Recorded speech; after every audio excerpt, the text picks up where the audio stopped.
El Buda de la risa, la leyenda de Budai. Lloverá, dijo el viajero a quienes todos llamaban Budai, el monje risueño. Los pájaros se refugian, la tierra guarda, las cortezas crujen. En esos días, en un tiempo fuera de tiempo, el otoño era una oscilación de hojas ocres, tallos frágiles y frutos rojos. Los caminos eran difíciles de transitar, cambiantes, inseguros. Budai llevaba tantos años deambuleando que ya no recordaba cuántos. Era un hombre de estatura media, vientre poderoso y largos lóbulos de meditador. Tenía en su haber varios oficios, pero no ejercía ninguno. De sus escasas posesiones, la más preciada era un saco de tela baxta, ceniciento y flexible. La vara de bambú que ritmaba sus pasos era casi tan alta como él. Lloverá, dijo Budai mirando al cielo.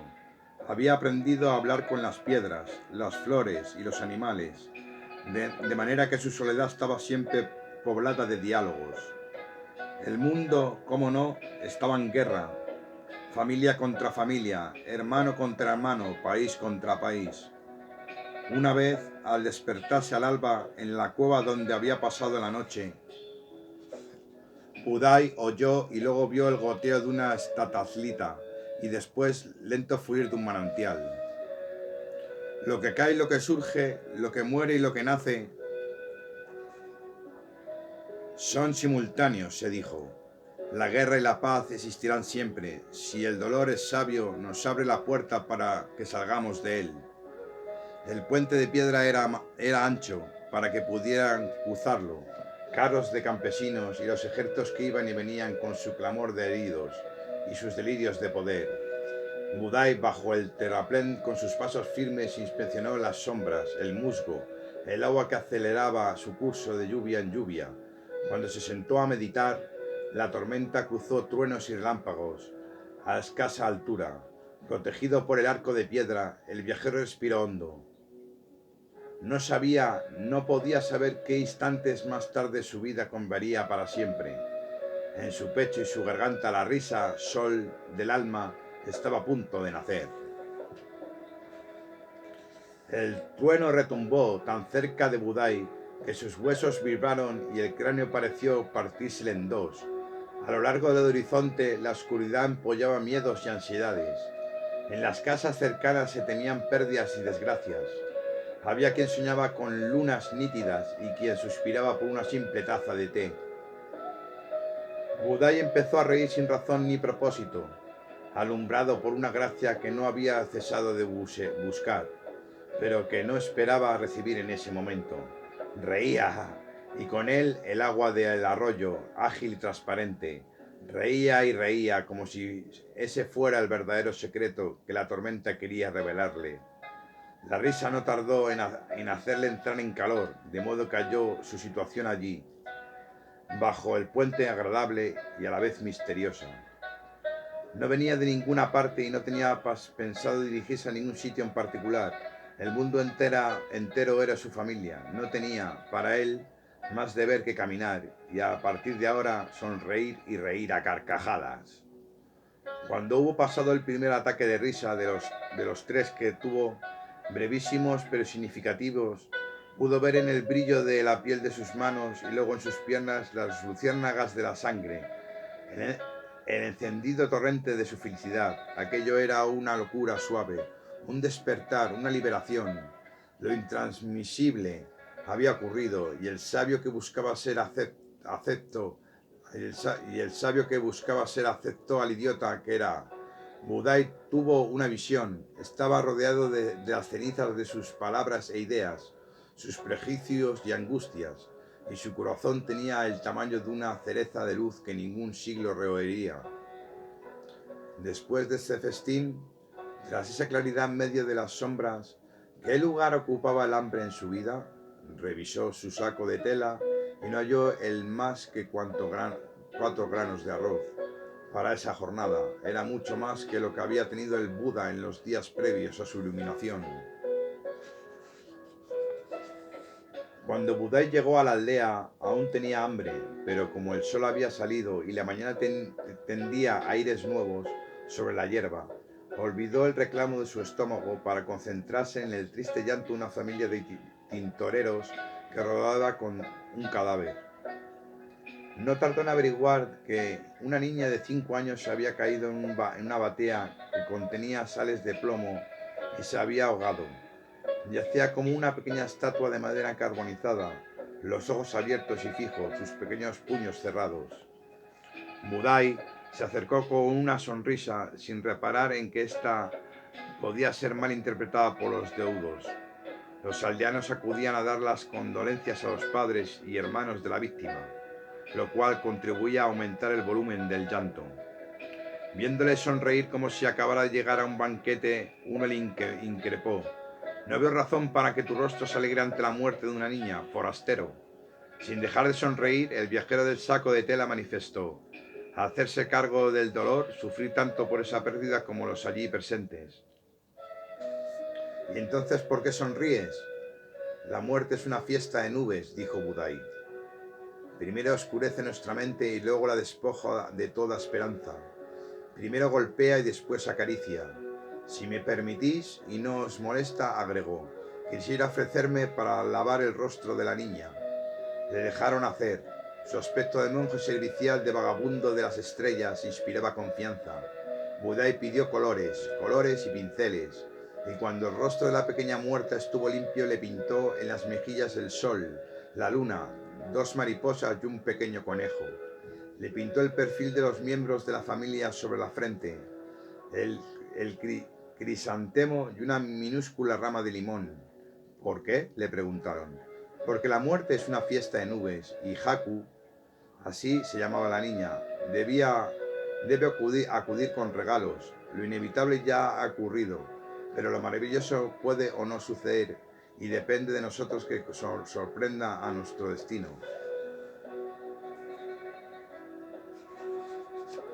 Budai no tuvo que pedir de comer, le ofrecieron té y aceptó. Le convidaron a licor de arroz y aceptó. Le obsequiaron con una sopa verde en la que flotaban algas y setas y estalló en carcajadas a pocos metros del cadáver. ¿Dices que la muerte es una fiesta de nubes?, le preguntaron los padres de Haku. ¿En qué sentido?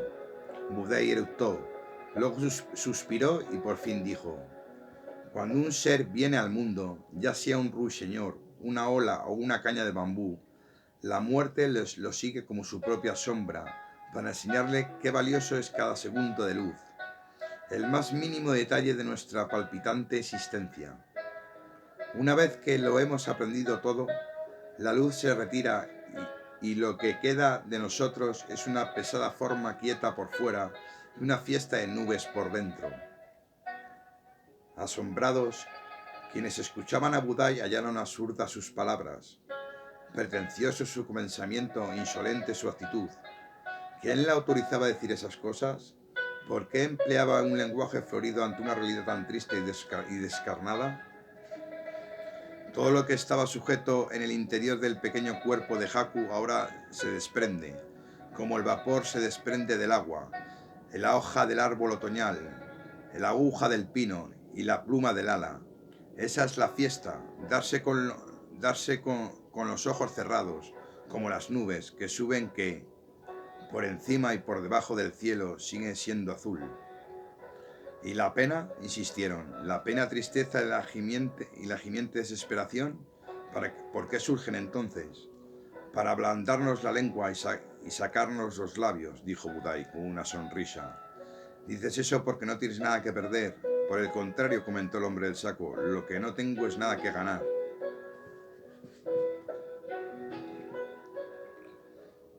Cuando Budai llegó a la ladera que llamaban Silencio del Musgo, se sentó a descansar. Durante largo rato los niños que habían sido amigos de Haku, la niña muerta, siguieron sus pasos pidiéndole que le enseñara a pintar rostros con los cuales viajar al más allá. Respondió que la había hecho una vez y no volverá a hacerlo más. Dijo que se repite la muerte, no los muertos.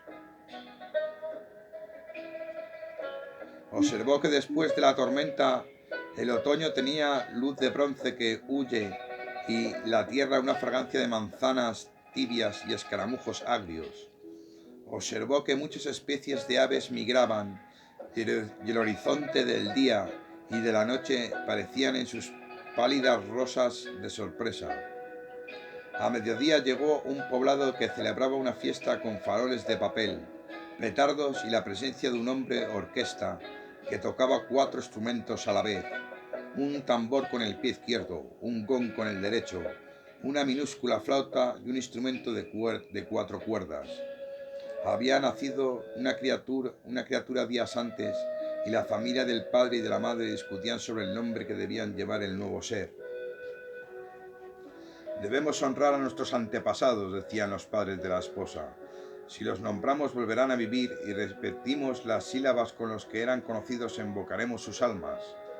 Mejor sería, le cortaban los padres del esposo, darle un nombre inédito. De ese modo su mañana no estará determinado por nuestro ayer. Viendo que Budai escuchaba con una sonrisa en los labios y seguía con una mirada curiosa la conversación, lo invitaron a participar en la fiesta y a dar su parecer respecto al nombre que debía llevar el recién llegado.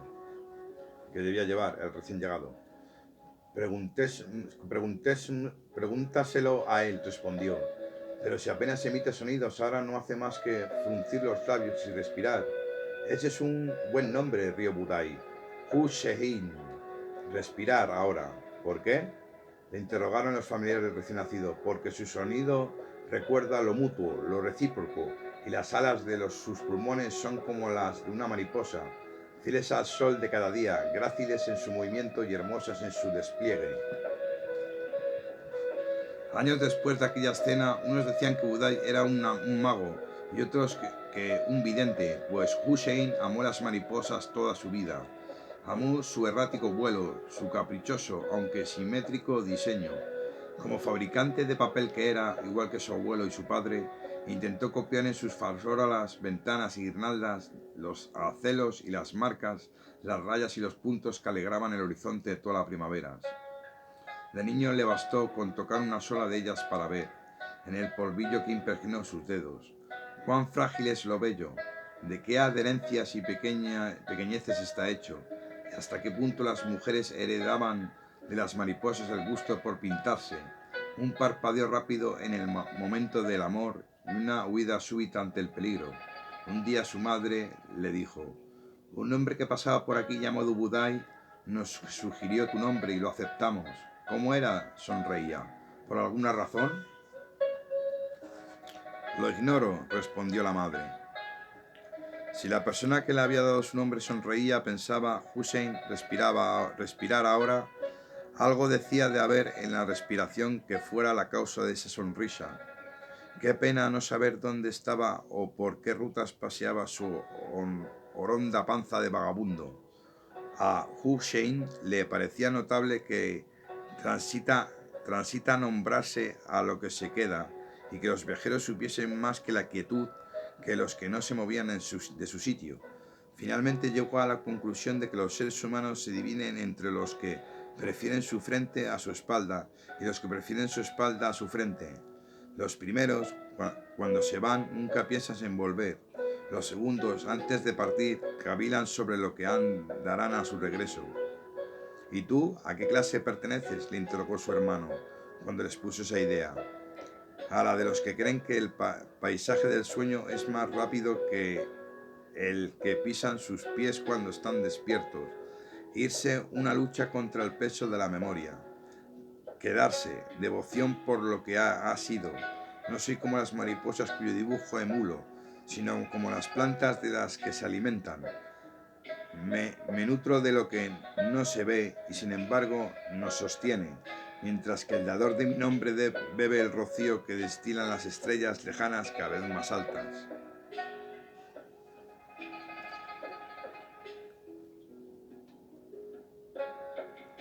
La vieja bufaba y protestaba, iba a su casa del patio y del establo al huerto y volvía a la cocina. Vivía uno de los extremos del poblado y caminaba ligeramente encorvada. ¡Ay, ay! ¡Qué breve es el tiempo!, se quejaba. Budai la oyó desde el camino y comenzó a reír. Tanto por hacer y tantas pocas manos, insistía la vieja. Las carcajadas del vagabundo llegaron a oídos de la mujer. Frunciendo una frente de por sí arrugada, lo maldijo por lo bajo, pero se arrepintió y dio unos pasos en dirección a aquel que reía de su prisa. Recordó lo suyo era quejarse, no maldecir. ¿Te mofas de mí, viajero?, le increpó a Budai. ¿Qué va?, repuso el hombre de saco de tela, frotándose los ojos húmedos con la mano izquierda. Al oírte me acordé de la historia de Zhao, el malabarista, que hacía volar y luego recogía 5 huevos a la vez hasta que lo intentó con un sexto y se le rompió. ¿Y?, le increpó la vieja, ansiosa por saber qué se traía entre manos el viajero. ¿Qué se le rompió sobre su propia cabeza? Un fastidio, dijo la mujer. ¿Qué va? Fue la primera vez que Zhao probó el huevo crudo y descubrió que no eran tan malos. Si quieres hacerte el enigmático conmigo, protestó la vieja, te correré de aquí a escobazos. El tiempo se detiene y alcanza para todos si uno se queda tranquilo en el quinto huevo, sonrió Budai. Cuanto más te esfuerces por hacer, tantas más cosas te saldrán mal. No tengo quien me ayude, rezongó la apurada, y me gusta que todo funcione a la perfección. Cuantos más huevos pone la gallina, peor le salen, sonrió Budai. Hizo una reverencia y se ofreció a ayudarla por unos días, a lo que la vieja accedió de inmediato. Una mañana, viéndola un poco más relajada, el vagabundo fue al gallinero, cacareó a las gallinas, recogió 6 huevos y se puso a hacer malabarismos delante de la puerta de la casa de la vieja impaciente. Un anochecer de invierno, junto a la lumbre de una modesta posada, Budai se encontró con el hombre orquesta, quien se acordaba de él. Bebieron un lento té, suspiraron y el hombre del saco le preguntó al músico cómo había aprendido a tocar los 4 instrumentos a un mismo tiempo. No tuve más remedio, respondió Quehai, canción de mar. Viajábamos por la montaña cuando una luz nos sorprendió a los 4. 3 murieron sepultados y yo sobreviví, amparado por una roca. Budai imaginó la escena. El voraz, arrollador apetito de la nieve, el cielo cubierto, el temblor de los pinos y por fin el silencio. Uno era mi hermano y los otros 2 mis primos, prosiguió Quehai. Cuando pude salir de mi refugio y no logré encontrarlos, al ver la cabeza del caballo sobresalir de la nieve, comprendí que la pobre bestia había sucumbido con nuestros instrumentos sujetos a su grupa. Tenía la boca abierta y la lengua afuera, las pestañas blancas y los crines rígidas. Triste, dijo el hombre del saco. Más tarde, con el sol inocente a mis espaldas, me puse a cavar hasta que rescaté los instrumentos de música y desde entonces intento hacer yo solo lo que tocamos los 4. Perder la música es peor que perder a los músicos. En cierto modo siguen vivos en tus manos y en tus pies, sonrió Budai. Mientras los instrumentos no encuentren nuevos ejecutantes, dijo Quehai, canción de mar. Las melodías deben continuar, el ritmo no debe interrumpirse, peor o mejor, ningún hombre debería callarse si lo suyo es cantar. Alto consuelo es la música, suspiró Budai. Une lo invisible aquello que lo visible separa. Une en lo invisible aquello que lo visible separa. Viendo las correrías de viento entre los árboles, los inquietos cursos de agua, el alegre chispotorreo de los fuegos purificadores en los campos, los nublados alientos que salían de los hocicos animales, el vagabundo del saco pensó en cuánta razón tenía el hombre orquesta. La música rescataba con dulce sutileza aquellas consumaciones, las disoluciones y los precipitados. Era un arte de sonoras resurrecciones. Él no sabía cantar, se dedicaba a reír. Pero, ¿qué hay en la risa?, le preguntaron un día en una aldea a la que Budai había casi agotado a carcajadas. ¿Qué hay en ella que nos traiga tanto y nos deje vacíos en el valle sin fondo del placer?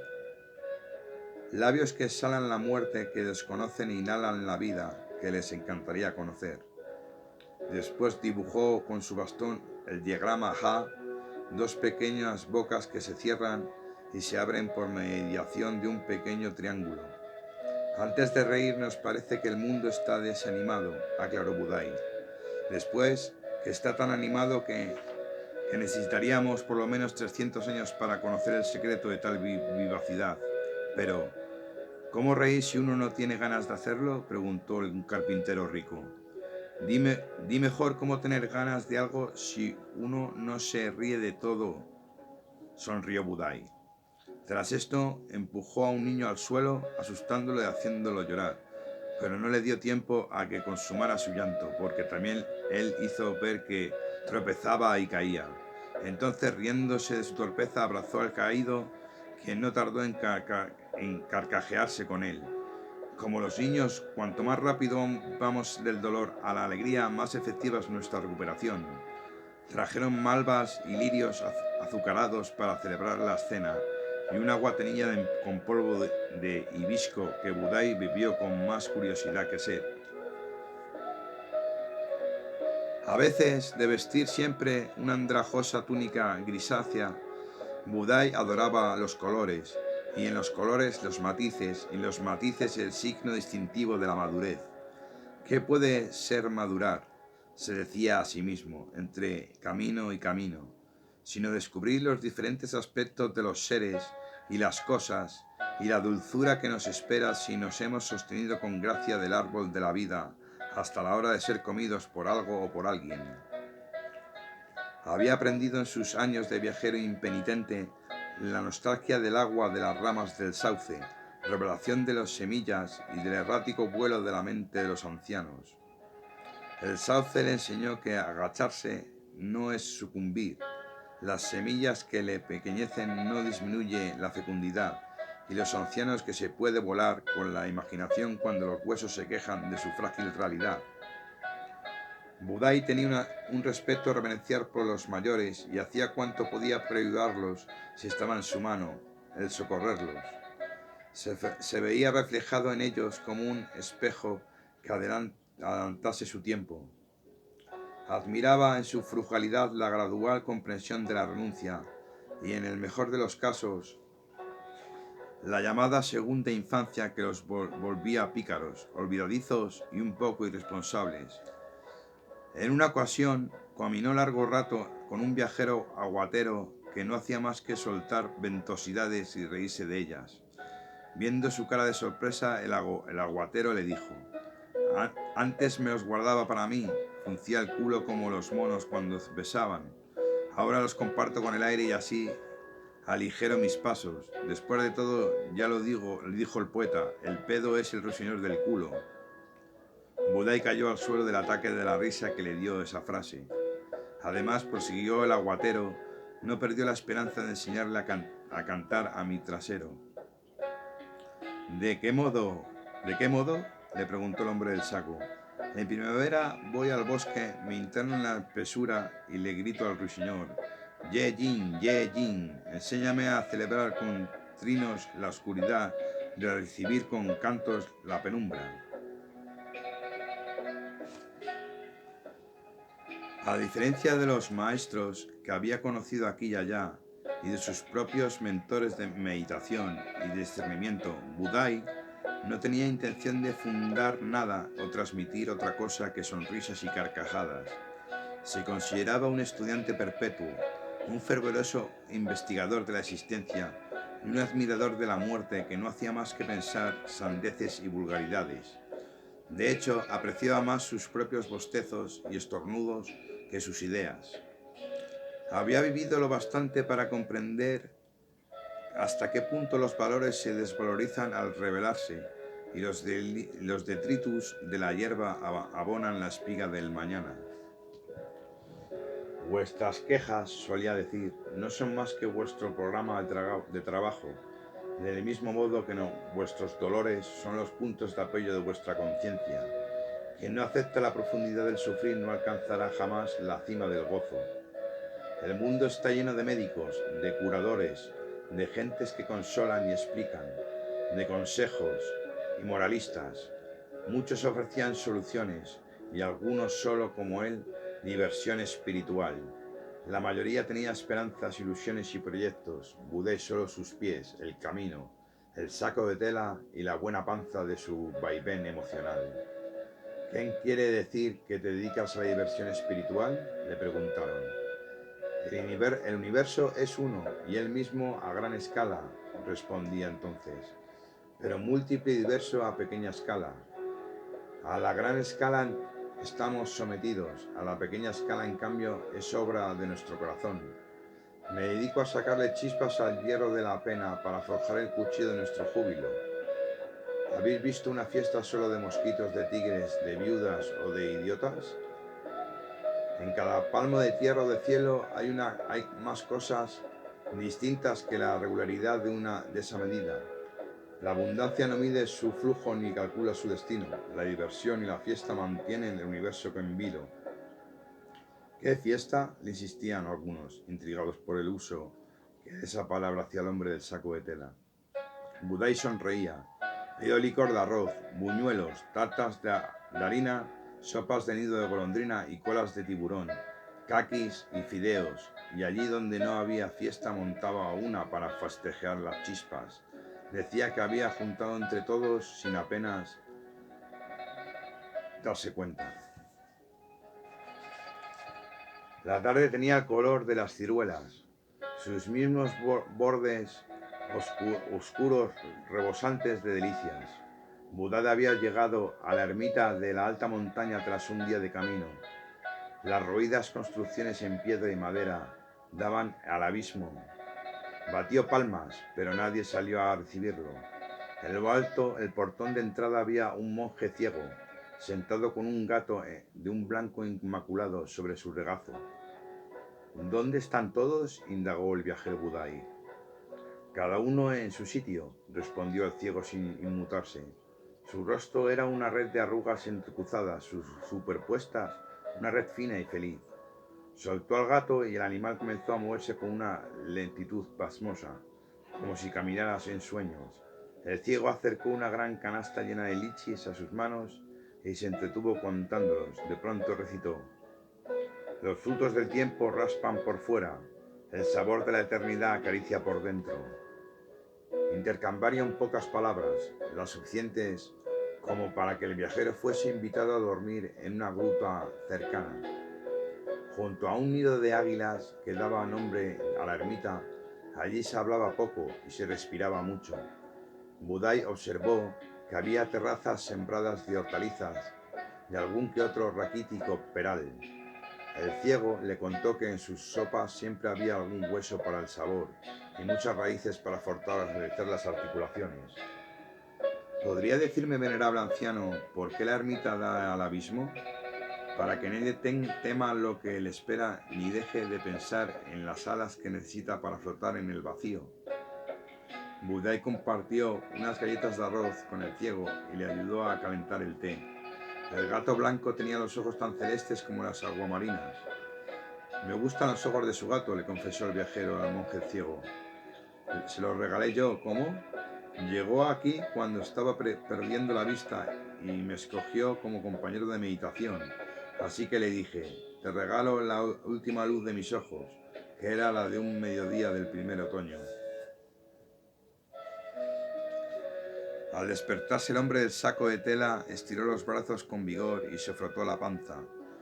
Desde la entrada de la gruta vio volar una pareja de águilas en la transparencia, escrutando el mundo con ecuanimidad, hambrientas de algo vivo para sus crías. En una gran roca cerca de allí, Budai descubrió una antigua inscripción lavada por las lluvias y pulida por el viento. Decía lo siguiente: cada vez que los hombres y las mujeres ríen, su corazón se abre como la cola de un pavo real. Hay colores que navegan por su sangre, brillos inauditos a lo largo y ancho de sus entrañas. Por la risa, el género humano conoce el olvido del ayer y la indiferencia del mañana. Por la risa, la mente se limpia de las escorias del vivir.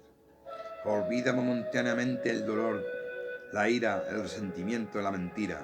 La risa es una verdad del cuerpo que el pensamiento no puede contener. Cada vez que los seres humanos piensan o meditan, En cambio, sus ojos buscan en los horizontes internos las sendas del águila, largas distancias, cielos azules para la lentitud de sus vuelos.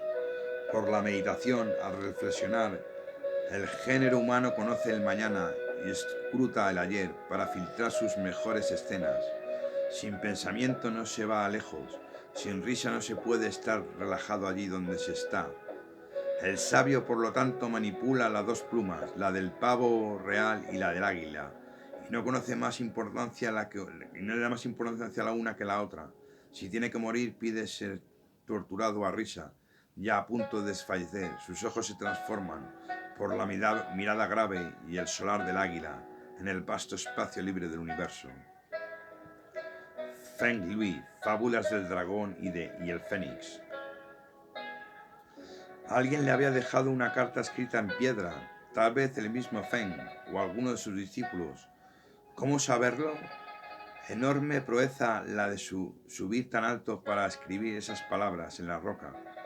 Quizás Feng Lui fuera un monje de la ermita experto en labrar ideogramas y lector de antiguos documentos. Quizás vivieran aún. Quizás fuera el mismo ciego que le incitó donde dormir. Budai hubiese suscrito esos pensamientos uno por uno, suprimiendo la palabra sabio, pues no creía digno de ese nombre. Intentó memorizarlos, pero algo se le impedía. Tenía la inconsistencia entre las nubes. Tomó pues ese mensaje como si fuera para él. No había accedido al favor de la risa gracias a un relámpago. ¿No había accedido al favor de la risa gracias a un relámpago?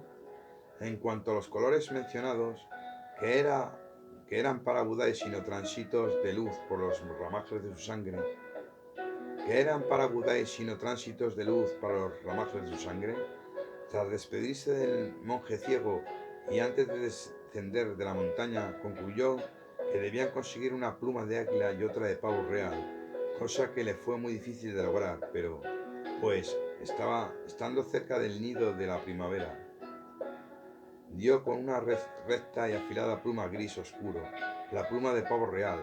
La obtuvo días más tarde de un criador de faisanes que vivía en la región de Xiu, donde las personas descansan recostadas contra los árboles. Budai llegó por la noche cuando todos se habían despedido ya del árbol de su reposo. El criador de sus faisanes era un hombre bajo y gordo que se avergonzaba de su panza porque tenía una mujer flaca y dura como el pedernal, que no cesaba de censurar su apetito y criticar su porte. Veo que a ti la panza no te aflige, le dijo Chon, el criador de faisanes, al viajero de la risa. ¿Qué va?, dijo Budai, acariciándose la barriga. Aquí guardo el aliento que el desaliento de la gente me presenta. ¿Quieres oír lo que tengo dentro? La mujer del criador protestó. ¿Qué era esa confianza súbita? ¿Qué pretendía ese vagabundo? Tenemos trabajo, le dijo al viajero, y tú mucho camino por delante, supongo. No obstante la fea, amarga postura de su mujer, Chon apoyó su oído derecho en la panza de Budai. Oigo el mar, dijo. Abre un poco más el oído, sonrió Budai. El rumor de tus tripas parece una orquesta desafinada, rió el criador de faisanes. Presta un poco más de atención, comentó Budai, inhalando con gran fuerza. El mar se ha serenado. La orquesta toca una melodía deliciosa y tú pareces haberte comido el cielo. Es preferible 1 kilo de más y el placer de vivir que 1 kilo de menos y el displacer de sobrevivir. Cenaron faisán con castañas de agua, brotes de bambú de invierno y acelgas tibias. Al amanecer, cuando todos dormían, los faisanes envueltos en sus colores, los caballos del campo y los pájaros en sus nidos, Budai se alejó de la casa de Chon con una preciosa pluma de pavo real que el criador le obsequió antes de irse a dormir.